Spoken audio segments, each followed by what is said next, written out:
Namaskar, dear seekers, and welcome to our collective meditation. So I hope everyone is doing fine on this Sunday. So for those who are coming for the first time, I will share in short how I will proceed. So we'll do a collective meditation for around 45 to 50 minutes.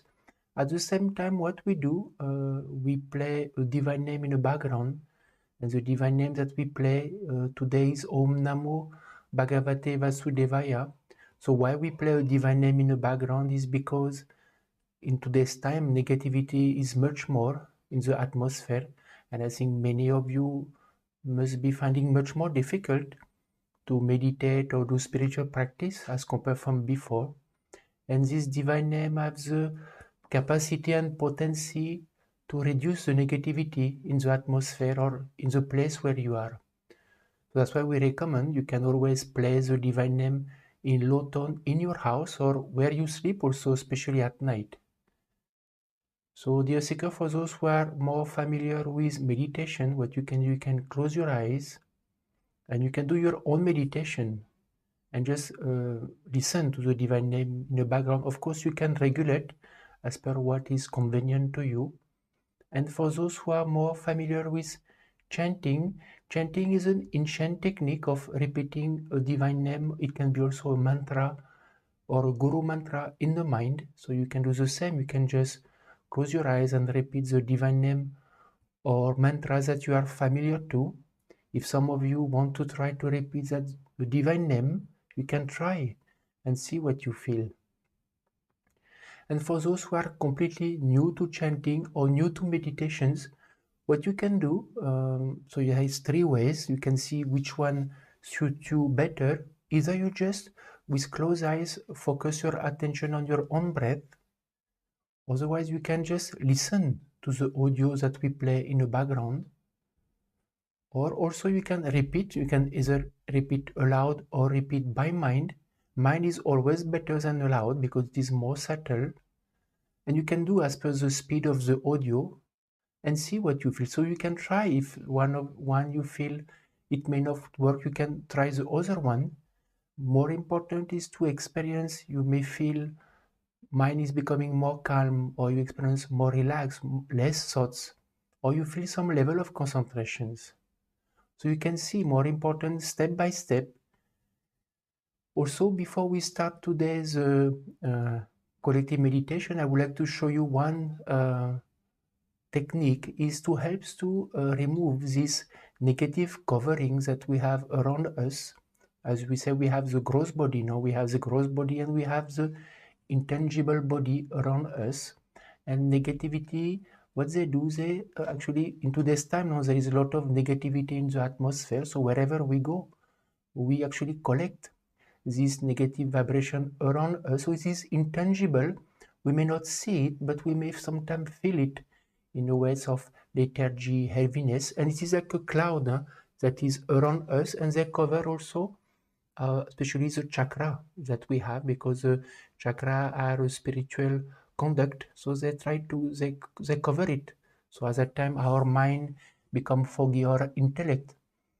So there is a simple tool and simple technique using the mudras, or we can say the panchatattva, because every finger is associated with an element. So when you try to either chant a divine name or a mantra, or otherwise you focus on your breath, it's important to do it with open eyes, because the vibration also comes out from our mouth, from our eyes. And in a way, you try to remove using your finger, because energy now is coming from our fingertips. So at that time, you focus. Either you can just try to focus on your breath, you can try to repeat a divine name and remove like that with some speed and wind also above your head. It can be above your head, around your eyes, basically between the top chakra and the heart chakra. So we'll do like that. You can look how I will be doing. Some of you may be already practicing and doing it. But what I will ask you to do now is, before we start, just for half a minute or so, try to see what you feel from inside. Because after that, I will ask you to feel, and if you feel any difference. So what you can do now for half a minute, you can just close your eyes and try to see how you feel from inside.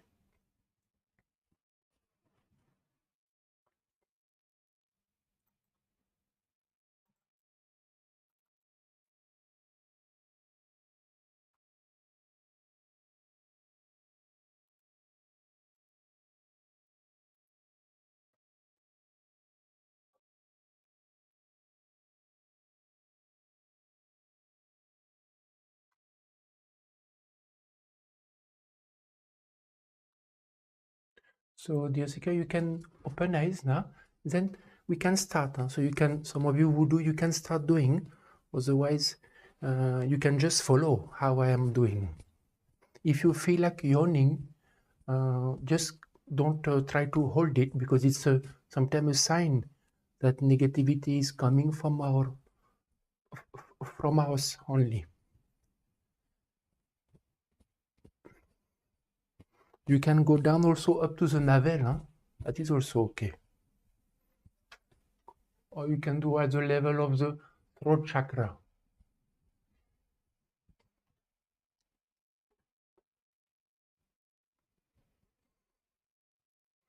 You can do back also, because negativity also like to stay on the back of our head, our neck or shoulder. So of course we cannot reach always. You can have sometimes less speed, more speed, and give you a sensation of wind also.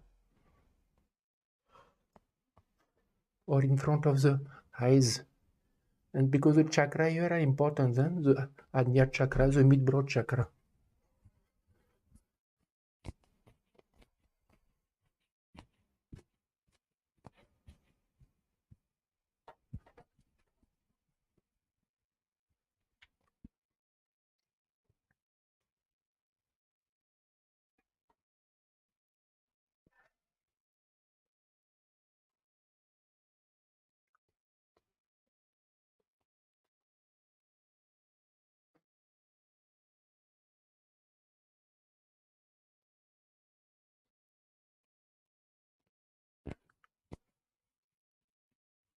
You can do at the heart chakra also.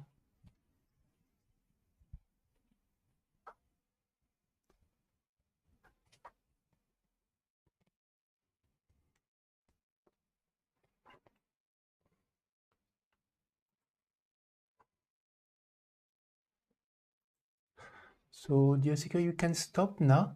I'll choose just to close eye again, and just if you feel any difference as compared before starting.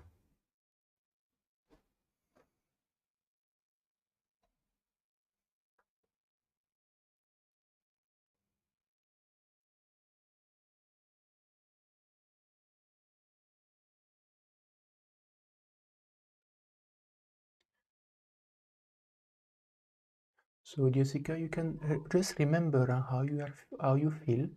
You can remain with closed eyes, and we will start with a collective meditation.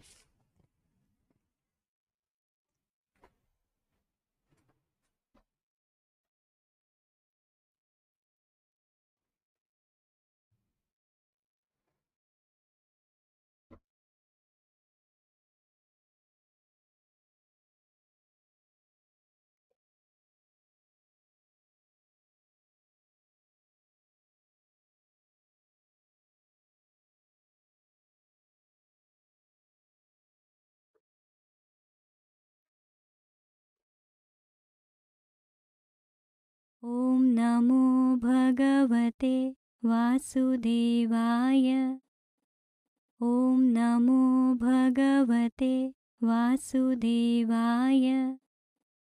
ॐ नमो भगवते वासुदेवाय। ॐ नमो भगवते वासुदेवाय। ॐ नमो भगवते वासुदेवाय। ॐ नमो भगवते वासुदेवाय। ॐ नमो भगवते वासुदेवाय। ॐ नमो भगवते वासुदेवाय। ॐ नमो